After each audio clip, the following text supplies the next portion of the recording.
Okay, this is Ms. Whitaker here, and I wanted to go over the released STAAR questions for the 8th grade STAAR test coming up. There's 14 questions on these on this released page. You can find it by Googling STAAR resources. STAAR is spelled with 2 A's, so STAAR resources. It'll be one of the top 2 links on the TEA website, and then you can just find the released STAAR questions from there. There's 14 questions, and of the 14 questions, 9 of the 12 standards represented on these questions are from our readiness standards. So almost all of the readiness standards are represented in each question. So that's a good little review. So let me go through these answers real quick. Number 1, and again, you can find this on TEA website. Number 1, Mr. Valdez plans to open a savings account. The annual interest rates offered by 4 banks are shown below. They give you a list of percentages. Which list shows these interest rates in order from greatest to least? Now, here's where it's going to get you. You need to circle this, and I would even write it out just to make sure that this is foremost in your mind. Greatest to least order, not least to greatest. It's usually least to greatest, but this one is not. So that's the biggest part on this problem that you just need to be mindful of, that we're going in a particular order. Just make sure you know which one.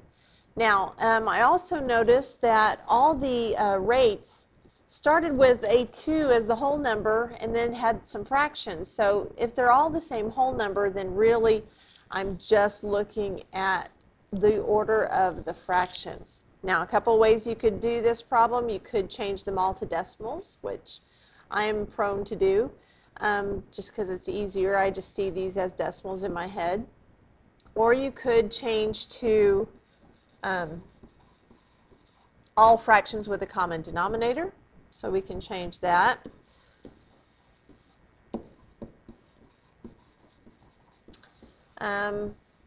However, 3 and 8 aren't very compatible, so I think I'm just going to stick to the decimals.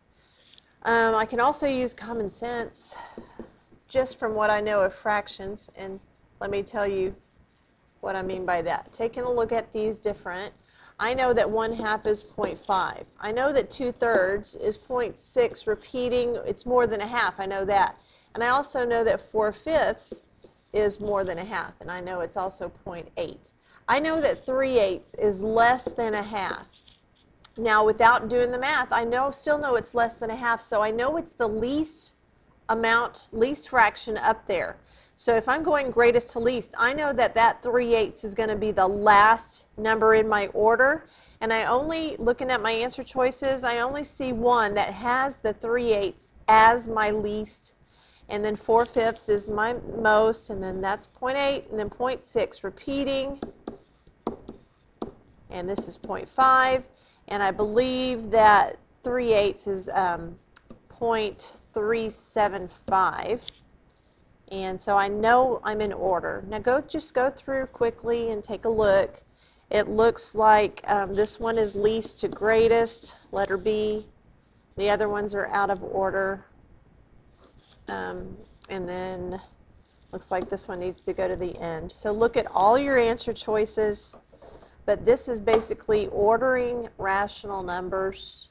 So please, there's a whole bunch of stuff going on here. Greatest to least or least to greatest, or changing to decimals or getting common denominators. But make sure you do the math necessary to solve this problem. So this is standard 8.1a. So keep that in mind, and D is going to be the correct answer for this one.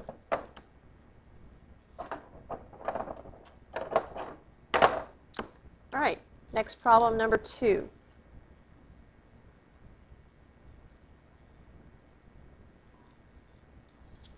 Oops. A recipe that makes 1½ dozen cookies requires 3/4 of a cup of sugar. Shanika wants to make 6 dozen cookies. How many cups of sugar will she need? All right, let's make sure we understand what the question is. We're looking for how many cups of sugar for 6 dozen. And if I read that again, in my head I'm reading, well, it takes 3/4 of a cup of sugar for 1 1/2. How many cups for 6 dozen? So that sounds like a proportion. So I'm going to set up a proportion, 3/4 over 1 1/2, and I don't like fractions within fractions, so I'm going to go ahead and make these decimals. So 0.75 cups of sugar for every 1 1/2 dozen. How much sugar for 6 dozen? I'm going to use cross products to solve. That's going to be, let's see, 6 times 0.75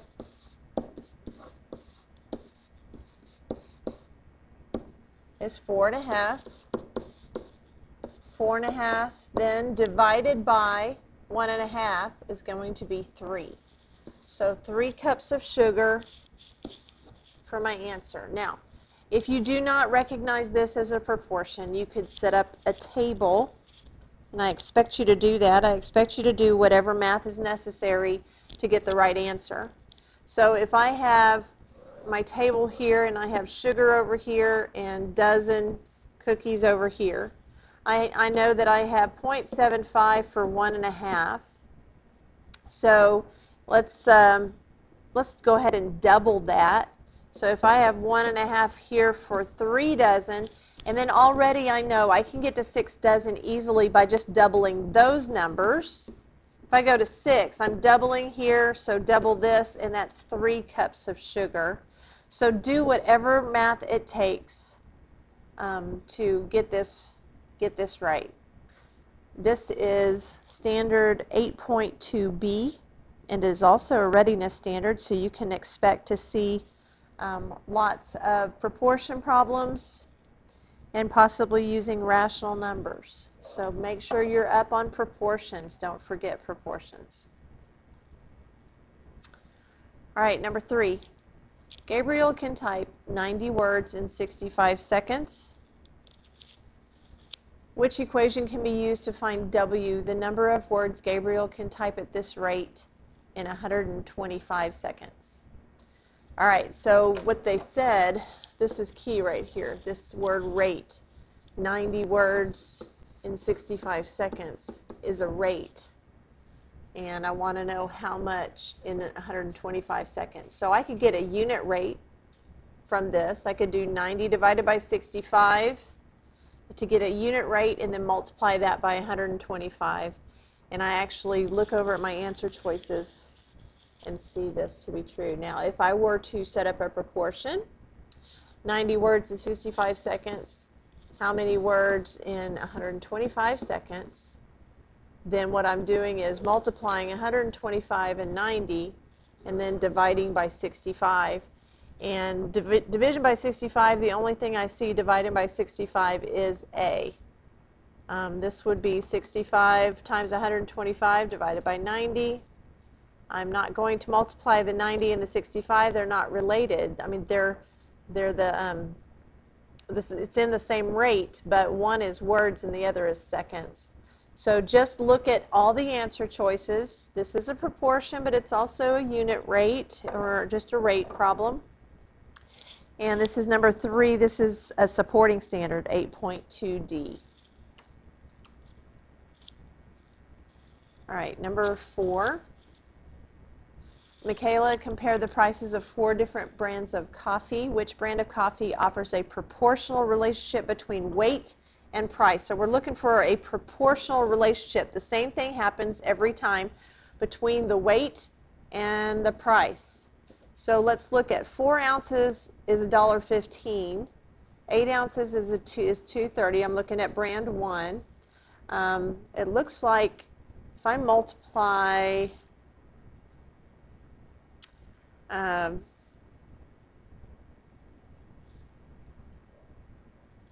it looks like this might be, it's going up $1.15, so 4 times, well, I could get a unit price. How much per ounce?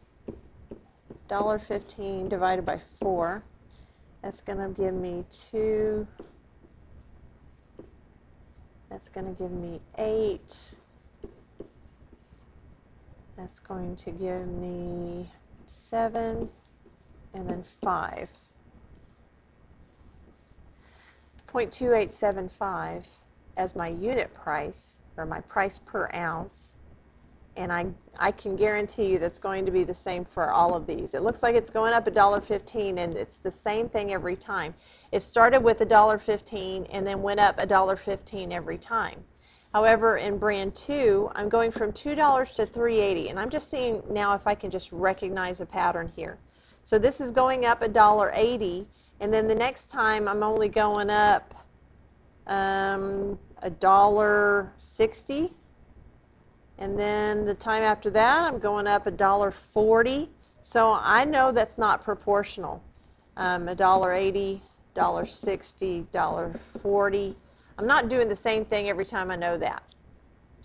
This comes out to what, 50 cents per an ounce for the first one, and then it doesn't follow that same rule on the others.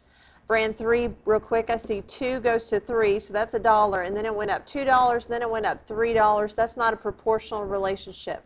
That may be a pattern I see, but it's not a proportional relationship between weight and the price for that weight. If it's 4 ounces for $2, if I'm doubling the ounces, I need to double the price. I guess that's really what we need to be looking at. All right, so it's not brand 2, it's not brand 3. 330 to 445, that goes up $1.15. This goes up $1.15. This goes up $1.15. But what we need to look at is the very first one right here. If it was 330 for 4 ounces, then for 8 ounces it should be double, so it should be 660, and it's not. So that rules out brand 4. So hopefully you understand that a proportional relationship means I'm doing the same thing to the ounces to get the cost every single time. It's that vertical relationship instead of just finding a pattern. All right, number 5. Oh, by the way, number 4 is a supporting standard 8.3a. All right, number 5. Number 5 is a readiness standard 8.3b. It says last week a certain brand of bottled water cost $1.25 for 16-ounce bottle. This week the water's on sale for $1 for 16-ounce bottle. What's the percent decrease? This is a percent of change, and they're telling you this is a readiness standard. Percent of change was the amount of change on top over the original amount. The change went from $1.25 to $1, so the change was 0.25. The original amount was $1.25. That reduces to 1/5, which is 20%. This is a readiness standard 8.3b. All right, I'm going to stop the video here, and then I'll continue on to number 6 on the next video.